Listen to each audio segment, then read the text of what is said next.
This is the hard drive camera. It records on a hard drive located inside of the camera for convenient storage without the need of a tape, DVD, or other recording media. This camera is ideal for recording long presentations with little editing needed, quick projects, or commercials for business one-on-one classes. This tutorial is a brief synopsis of the camera operations and how to connect to a computer when the footage is ready to be transferred.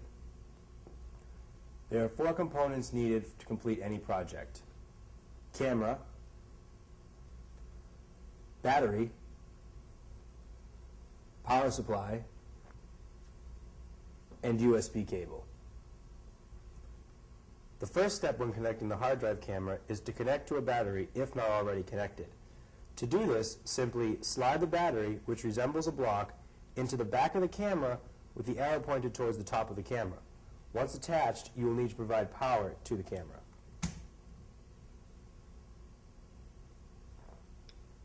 We will now have to connect power to the camera.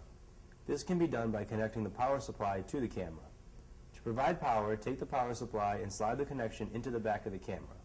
The slot for the power is a slightly irregular rectangle located above the battery.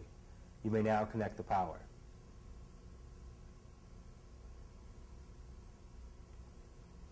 The other end of the power supply may be plugged into the wall at this time. The camera will immediately power up when the side screen is open and the power is connected. If you do not plan on recording immediately, this is a prime time to charge the camera. Remember, these cameras run on battery, so when your battery is done, your camera is done. If you plan on recording on the go, with no power supply nearby, you will need to charge the camera for a few hours beforehand. You are now ready to record.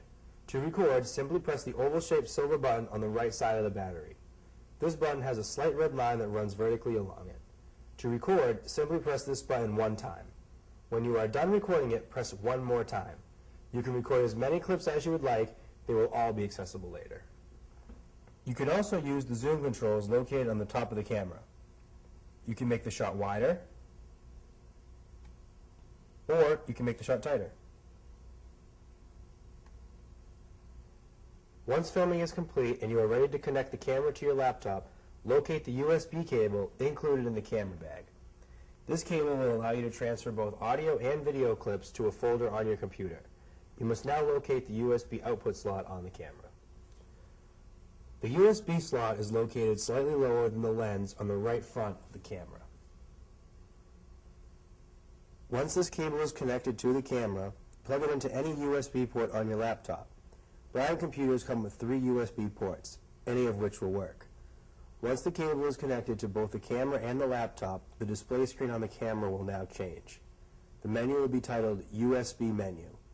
You must select Playback on PC by pressing the OK button located on the bottom left of the display screen. Wait a few moments while the camera sets up on your laptop. To find the data you would like, go to My Computer and select the drive as Everio. Inside this folder is a plethora of subfolders. Select SD Video and then the PRG folder. You may now drag the folders with the movie files you need onto your desktop. There are 2 types of files in this folder. Files with the extension .moi, which are files the camera uses to denote the individual videos for playback on the camera only. The .moi files do not need to be transferred.